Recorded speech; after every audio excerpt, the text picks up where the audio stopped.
এটা হলো থাকার ঘর, হ্যাঁ থাকার ঘর। আর এই মাঝে হলো সিঁড়ি, আর এই পাশে হলো হল রুম, তাই না, অফিস রুম। আর এই যে হলো আমাদের রোমান সর্দার। এই পাশে আছে আমি, এই পাশে হলো মোল্লা মোল্লা, এই যে মোল্লা।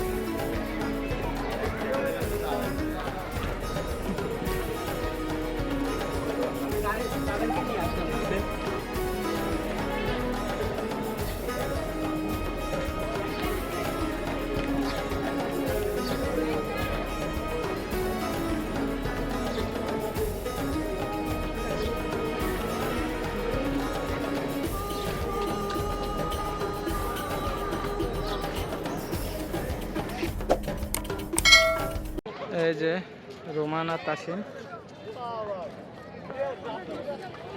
রোমান, এখন আমরা কই আইছি? আমরা এখন আহসান মঞ্জিলে অবস্থান করতেছি। দুপুরে খাওয়া দাওয়ার পরে এখন আসছি অনেক কষ্টে।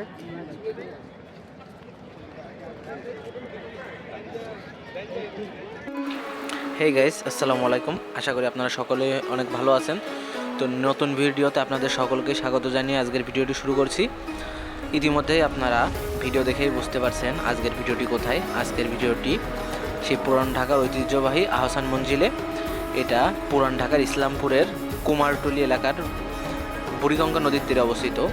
এটি পূর্বে ছিল ঢাকার নবাবদের আবাসিক প্রাসাদ ও জমিদারির সদর কাছারি। বর্তমানে এটি জাদুঘর হিসেবে ব্যবহৃত হচ্ছে। মানুষ এখানে ঘোরার জন্য আসে।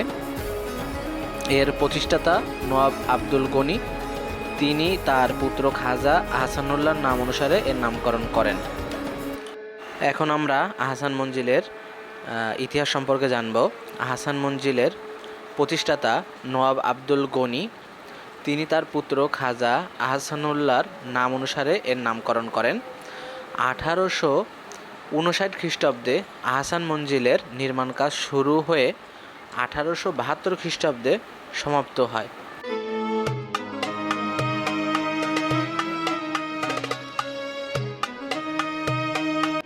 এখন আমরা আহসান মঞ্জিলের চারপাশ আপনাদেরকে ঘুরে দেখাবো। তো এই যেই পাশটি দেখতে পাচ্ছেন, এটি আহসান মঞ্জিলের মানে ঢুকলেই সামনের পাশ। যদিও এটি জাদুঘরের পেছন পাশ। জাদুঘরে প্রবেশের জন্য পিছন সাইড থেকে ঘুরে যাইতে হবে,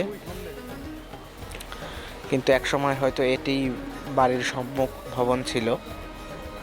তো ভবনটি দেখতেই পাচ্ছেন, এখনও মানুষের কত আকর্ষণ এখানে। আজকে সাপ্তাহিক ছুটির দিন, শুক্রবার। তো এখানে মানুষের আনাগোনা প্রচুর মানুষ এই আহসান মঞ্জিলের এই আকর্ষণে এখানে ছুটে আসেন। এখানে বহুত মানুষ আপনারা দেখতে পাচ্ছেন। আর এই সামনেই বুড়িগঙ্গা নদীর তীরেই এটি অবস্থিত। তো আমরা এখন পিছন সাইড থেকে ঘুরে সামনের দিকে যাব জাদুঘরে প্রবেশ করার জন্য। জাদুঘরে কি আছে সেগুলো আপনাদেরকে দেখানোর চেষ্টা করব। তো ভিডিওটি দেখতে থাকুন।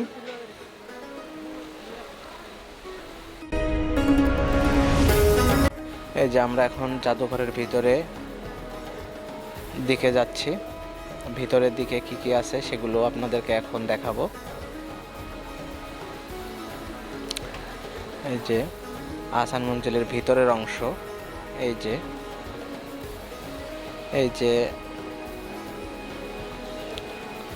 যে নবাব পরিবারের ব্যবহৃত সকল জিনিস এখানে আছে। আর নবাব বংশের যত নবাব আছে তাদের ছবিগুলো এখানে আছে, তাদের বংশধরদের ছবি। আর এই যে খুবই দৃষ্টিনন্দন একটি সিঁড়ি দেখতে পাচ্ছেন। এই যে তাদের হলো এটি বসার একটি কক্ষ। এই যে এই সিঁড়িগুলো কত সুন্দর, অনেক বছর পুরাতন। এই ভবনগুলোর ভিতরে এত দৃষ্টিনন্দন কারুকার্যে সাজানো যে যেটা দেখলে আসলে মানুষের চোখ ধাঁধিয়ে যায়। এই যে এখানে বিভিন্ন আসবাবপত্র রাখা আছে, টেবিল চেয়ার, তারপরে লেখার জন্য যেই টাইপিং মেশিন আছে এগুলো আছে, যে বুকশেল আছে এখানে। এখানেও কিছু আর কি কাছারি ঘরের যে বসার যে সেই অংশ। আর ভিতরের উপরের নকশাগুলো দেখছেনই আপনারা, কি মোটা মোটা লোহার পাত দিয়ে উপরে ছাদগুলোর উপরে দেওয়া। আর ভবনটির ছাদটা অনেক উঁচা, অনেক উঁচা। আর এই যে ভিতরে যে ঝাড়বাতিগুলো সত্যিই খুবই অসাধারণ। এই সাইডে যে পুরাতন সেই বল্লম আছে, এই যে দেখতে পাচ্ছেন তীর ধনুক বল্লম এগুলো আছে এখানে। ব্রিটিশ আমলে নির্মাণ করা হলেও এই দৃষ্টিনন্দন কারুকাজগুলো এখনও মানুষের নজর কাড়ে। এই যে এই কক্ষটিও বিশাল কারুকার্যে সাজানো, এক একটা রুম বিশাল বিশাল আকৃতির রুমগুলো আপনারা এই যে দেখতে পাচ্ছেন। আর উপরের নকশাটাও দারুণ নকশায় সাজানো। এই যে সিঁড়িগুলা ডিজাইন কত সুন্দর। আমরা এখন এর দ্বিতীয় তলায় যাইতেছি। দ্বিতীয় তলায় কি কি আছে সেগুলো আপনাদেরকে দেখাবো। এই যে দ্বিতীয় তলার এই যে বারান্দাও একই রকম। এই যে এখানে বিভিন্ন দলিলপত্র এখানে রাখা আছে।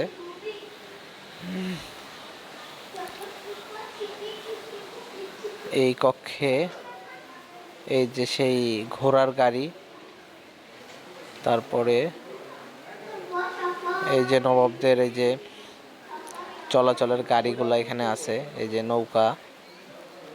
নৌকাগুলো আছে। তখনকার জামানার যানবাহন ছিল যে ঘোড়ার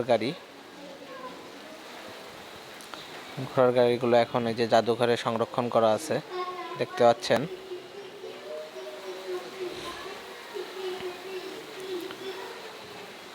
এই ঘোড়ার গাড়িতে করেই নবাবরা বিভিন্ন জায়গায় যাতায়াত করত।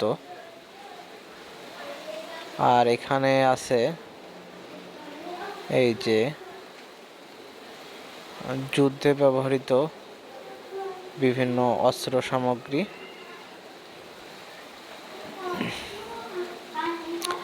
এই যে এর ভিতরের ডিজাইনগুলো সত্যি অসাধারণ। মানে এক সাইড থেকে ঢুকে আরেক সাইড থেকে বের হওয়া যাবে। তারপর এর ভিতরে অনেক গোপন অনেক রাস্তা আছে, অনেক গোপন রাস্তা আছে, যেটি এর ভিতরে ঢুকলে আসলে যে কেউ ধাঁধিয়ে ফেলবে। এই যে এইখানে বিভিন্ন ছবিগুলো এখানে দেয়ালে টানিয়ে রাখা আছে, নবাবদের বংশধরদের বিভিন্ন ছবি। এই যে তাদের ব্যবহার করা এই যে প্লেটগুলো আছে,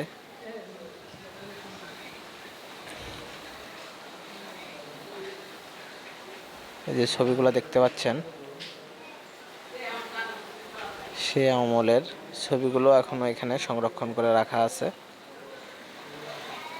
মানে কিছুটা ওই নবাবী আমলের কিছু ঐতিহ্য আর কি এখানে ফুটিয়ে তোলার চেষ্টা করছে এই ছবিগুলোর মাধ্যমে। এখন আমরা এই যে এই পাশে এই যে এখানে তাদের ব্যবহার করা খাট, আলমারি, চেয়ার এগুলো রাখা আছে। এটা আসলে তাদের হলো মানে এই ভবনটাতে তাদের সব কিছুই হলো এই বসার ঘর, বৈঠকখানা এইগুলা এখানে আর কি। বড় বড় রুমগুলো অনেক বড় বড়। এই যে এই ঘরটাতে একটু মিউজিয়াম আকারে রাখা আছে, কোন সময় কি বৈঠক হয়েছিল সেই ছবিগুলো আর কি টানিয়ে রাখা আছে। তো আজকের ভিডিওটি এ পর্যন্ত, আবার দেখা হবে নতুন কোনো ভিডিওতে। ভিডিওটি ভালো লাগলে আমাদের চ্যানেলটি সাবস্ক্রাইব করে বেল বাটনটি প্রেস করে দিবেন। আল্লাহ হাফেজ।